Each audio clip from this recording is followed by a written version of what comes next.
कभी मैं जागा सपना, कभी मैं खोया सा सच, कभी मैं साथी सबकी, कभी मैं अपना ही रब।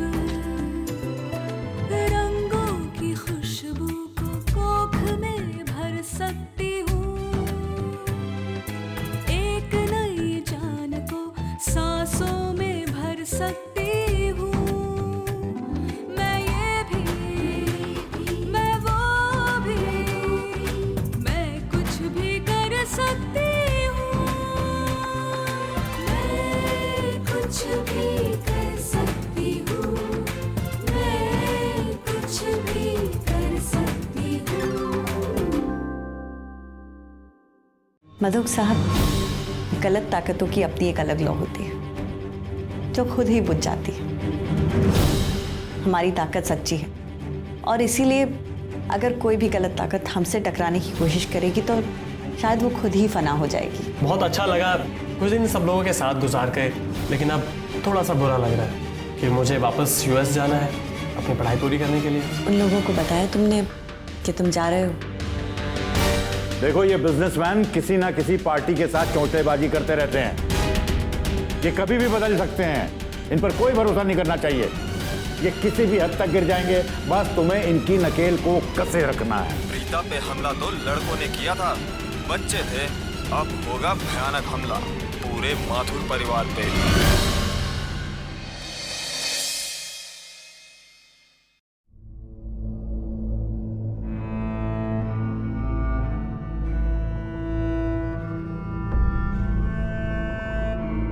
बेटा ठीक ऐसा ही धमकी भरा फोन मेरे पास भी आया है। इस बार तो वो लोग कह रहे थे कि कुछ ऐसा करेंगे कि हम तबाह हो जाएंगे। बेटा मुझे बहुत घबराहट सी हो रही है, समझ नहीं आ रहा कि क्या करूं। एक काम करो, तुम 1 महीने के लिए भोपाल पूरब के पास चली जाओ। यहाँ का माहौल ठीक नहीं है बेटा। ऐसा करते हम लोग भी तुम्हारे साथ ही चलते हैं, पूरब को भी अच्छा लगेगा। तुम भी काम कर करके थक गई हो तो तुम्हें भी थोड़ा आराम मिल जाएगा बेटा। डर ही इंसान को हराता है बाबूजी।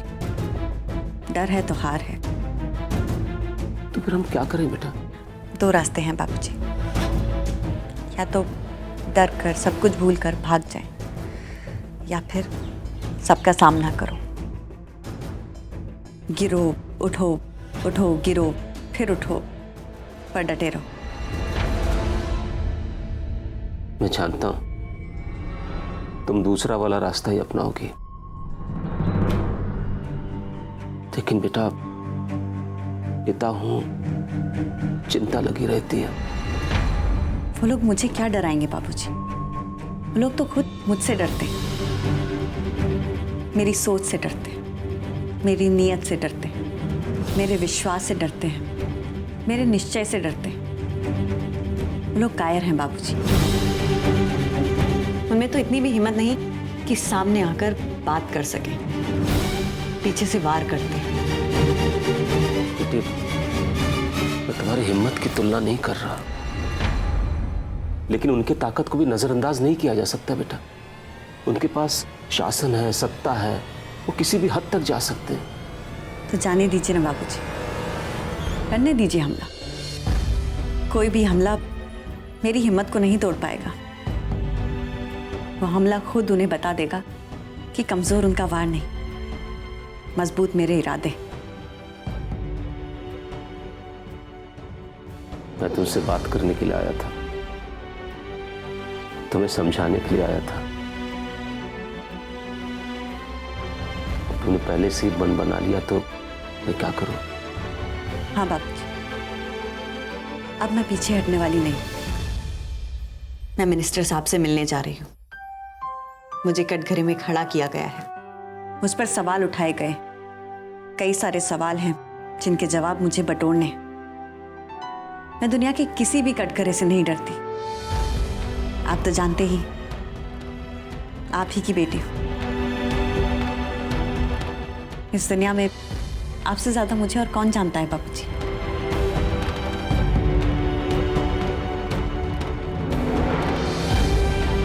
तुम तुमसे जीतना बहुत मुश्किल है बेटा, बहुत मुश्किल है।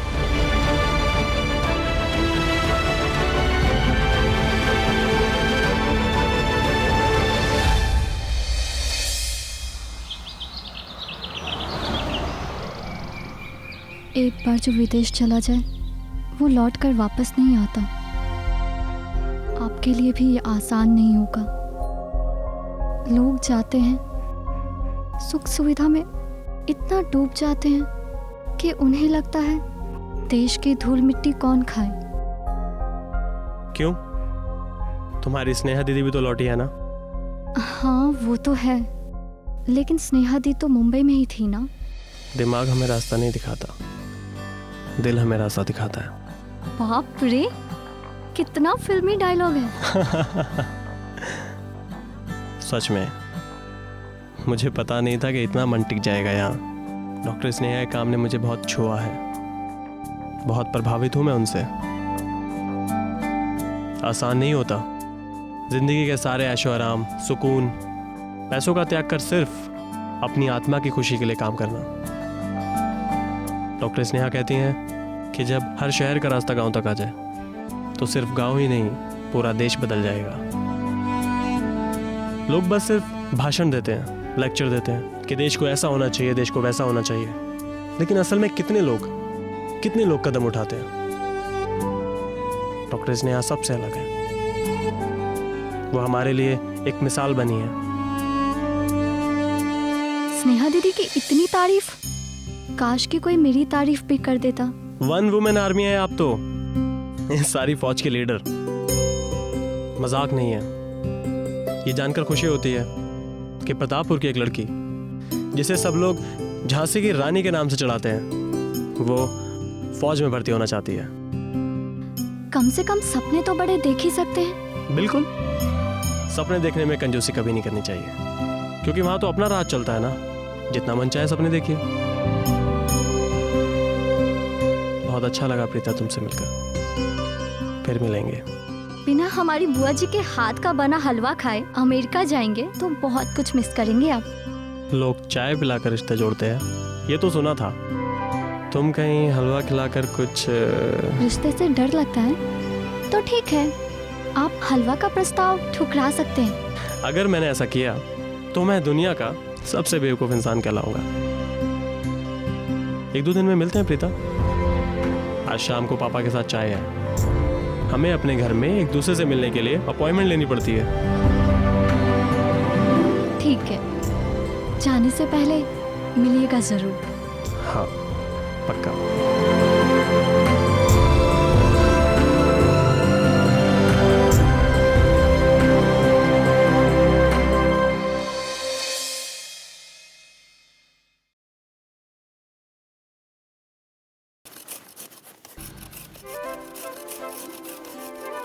कैरेट, कैरेट यानी गाजर।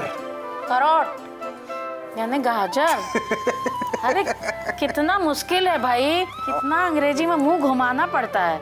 इससे हमारा हिंदी अच्छा है ना, कितना प्यार से इसको बोलते हैं गजरवा। गजरवा। अरे संभल के। नहीं कटा नहीं। हाँ, कटा तो नहीं, कट जाता। आपका ध्यान किधर है? अरे हमारा ध्यान मिश्रा जी के यहाँ है। उनके यहाँ है कीर्तन आज सब लोग प्रसाद लेकर चले भी गए होंगे। हम यहाँ गाजर कीस रहे हैं। देखिए, आप मिश्रा जी को भूल जाइए, जरा पढ़ाई में ध्यान लगाइए। आज हम आपको सब्जियों के कुछ अंग्रेजी नाम सिखा रहे हैं। जरा सब्जी की टोकरी में से एक ऑनियन उठाइए तो। अनियन? हाँ, उठाइए।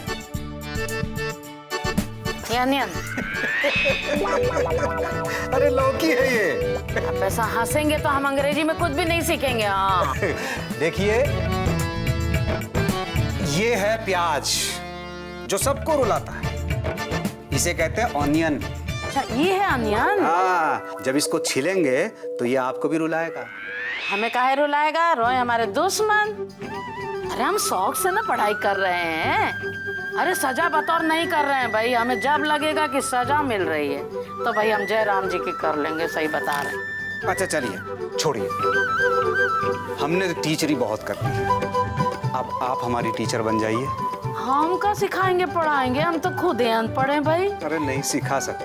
अरे हम तो सील लोढ़ा पर वो मसाला कैसे पीसते हैं और कढ़ाई में धुआं उड़ाकर छौंका कैसे लगाते हैं और अचार धूप में कितनी देर सुखाते हैं, बस इतना कुल जानते हैं। तो आप वो सब जानती हैं जो हम आपसे ज्यादा जानना चाहते हैं।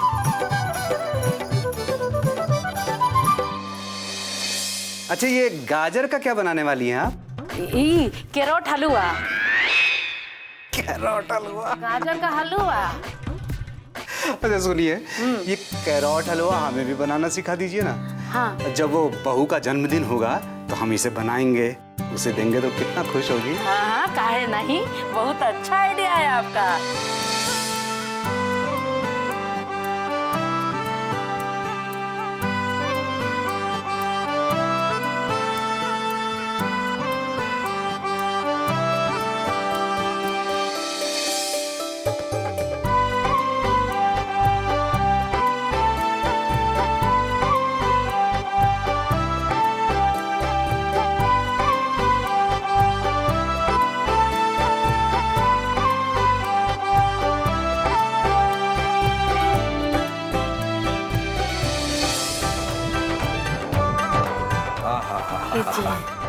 बन गया। हाँ, खाइए।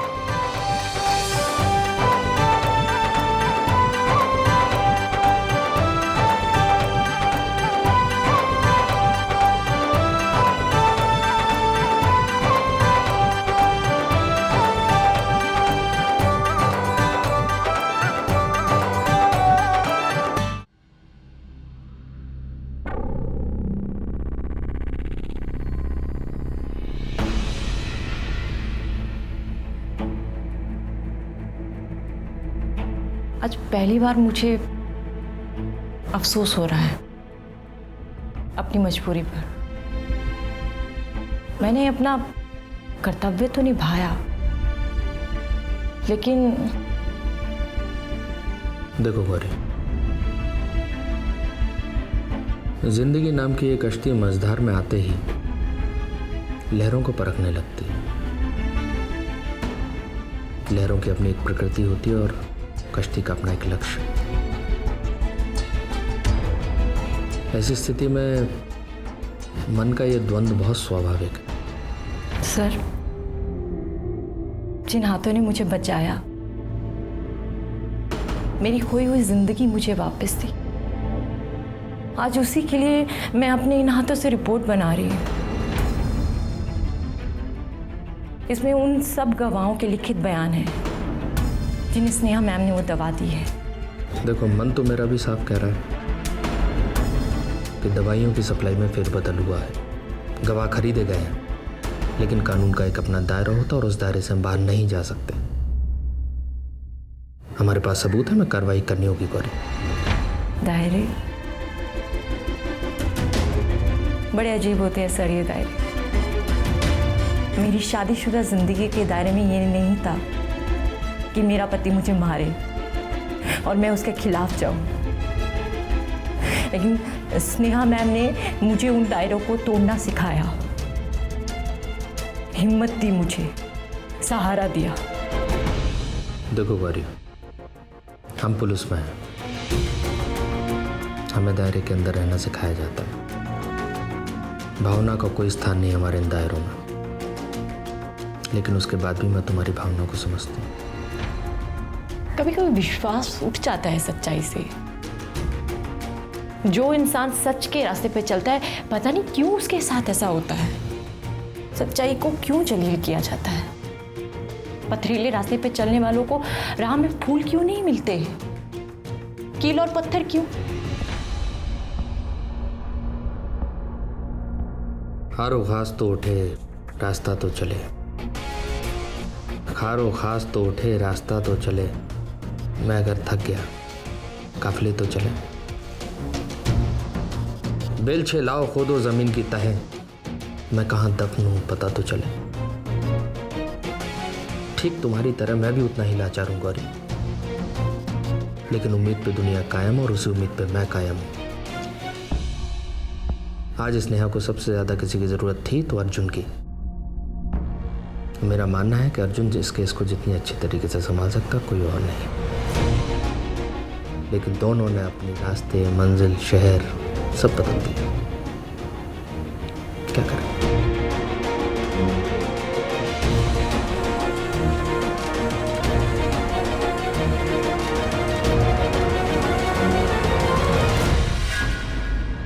विश्वास ही इंसान को अक्सर धोखा दे जाता।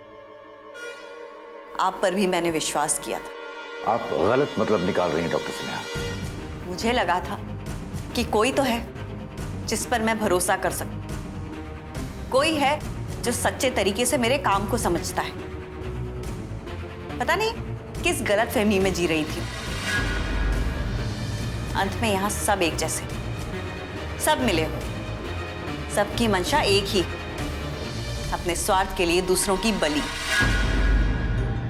आप बेबुनियाद इल्जाम गढ़ रही हैं मेरे ऊपर डॉक्टर स्नेहा। मैंने तो हर मौके पर आपका साथ दिया है। क्यों सर? क्या ये सच नहीं है कि सेठी फार्मास्यूटिकल्स को बार बार दवाइयों के कॉन्ट्रैक्ट्स मिल रहे हैं, ये जानने के बावजूद कि लगातार उनके खिलाफ शिकायतें आपके पास आई? डॉक्टर स्नेहा, आपका मिलने का समय खत्म हो गया है, आप जा सकते हैं। मैं यहाँ कुछ सवालों के जवाब लेने के लिए आई और उन्हें लेकर ही जाऊंगी।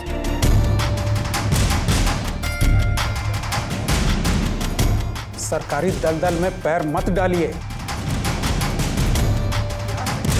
क्योंकि आज तक जिसने भी डाला है उसका नतीजा अच्छा नहीं हुआ, ये आप भी जानते हैं। धमकी मत दीजिए, आवाज भी मत उठाइए। शुक्ला जी, अगर आप बीच में ना बोलें तो बेहतर होगा।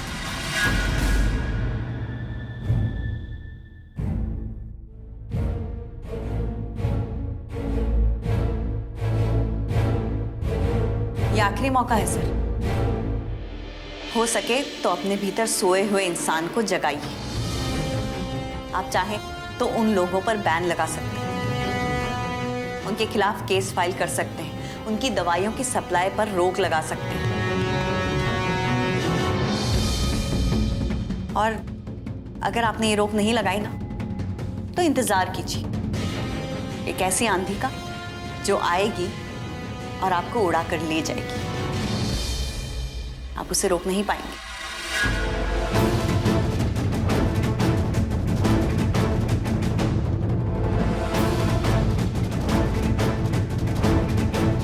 नमस्ते।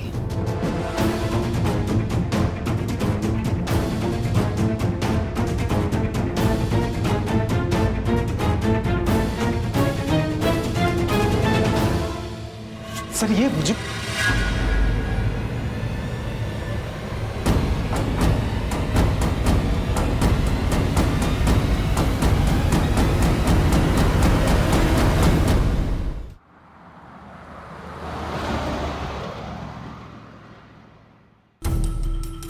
जिस सादगी के साथ आप इतने बड़े बड़े काम कर रही हैं, उसकी तुलना तो की ही नहीं जा सकती है। सर, आप मेरे काम की इज्जत करते हैं, इस बात की मुझे बहुत खुशी है। सिर्फ इज्जत ही नहीं, आप पर गर्व है हमें। हम दोनों ही जरूरतमंदों के चेहरे पर, गरीबों के चेहरे पर खुशियां, मुस्कान देखना चाहते हैं, ना कि उनके माथे पर शिकन। जब हम दोनों की मंशा एक है, हमारी मंजिल एक है, तो फिर रास्ते अलग अलग क्यों हैं? ये जो ऑर्डर्स आए हैं खुद मिनिस्टर साहब के सामने से होते हुए हैं। वही मिनिस्टर साहब जो कल तक आपकी तारीफों के पुल बांधते थे, वही मिनिस्टर साहब जो आपको अपना आदर्श मानते थे, फिर कैसे होने दिया उन्होंने ये सब? ताज्जुब है ना?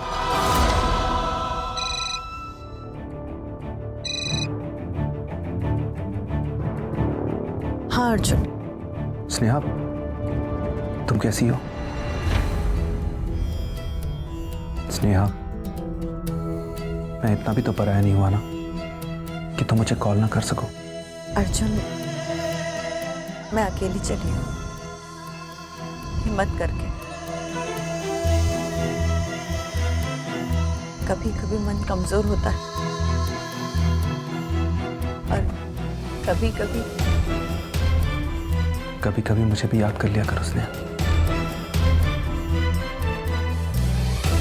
मैं तुम्हारी कमजोरी नहीं, तुम्हारी ताकत बनना चाहता हूं।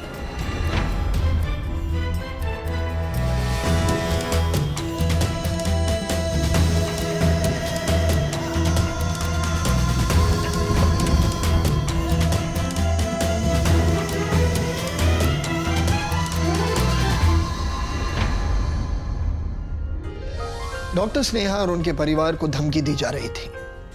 हर तरफ से ये कोशिश थी कि वो टूट जाए, डर कर अपने कदम पीछे खींच लें। पर वो डरने वालों में से नहीं है, वो तो सामना करने वालों में से है। स्नेहा का साथ हमेशा उसके बाबूजी ने दिया है। हर शंका, हर परेशानी में उसके साथ रहे हैं। हर पिता, हर भाई, हर पति अगर इस तरह औरत का साथ दे तो दुनिया की शक्ल ही बदल जाए। वहाँ सुभाष जी बुआ जी को पढ़ा रहे थे और बुआ जी उन्हें खाना पकाना सिखा रही थी। इस रिश्ते की खूबसूरती ये है कि कोई काम मेरा तुम्हारा नहीं, हर काम अपना है। जो काम औरत कर सकती है वो मर्द भी करे। उससे कोई मर्द कम नहीं होता, बल्कि सही अर्थ में भागीदार बन जाता है। डॉक्टर स्नेहा तो निकल पड़ी है अकेले, लेकिन अर्जुन अब भी उनके साथ चलना चाहता है।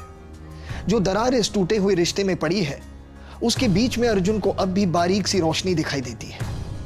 देखते हैं मैं कुछ भी कर सकती हूँ कि अगली कड़ी में आगे क्या होगा।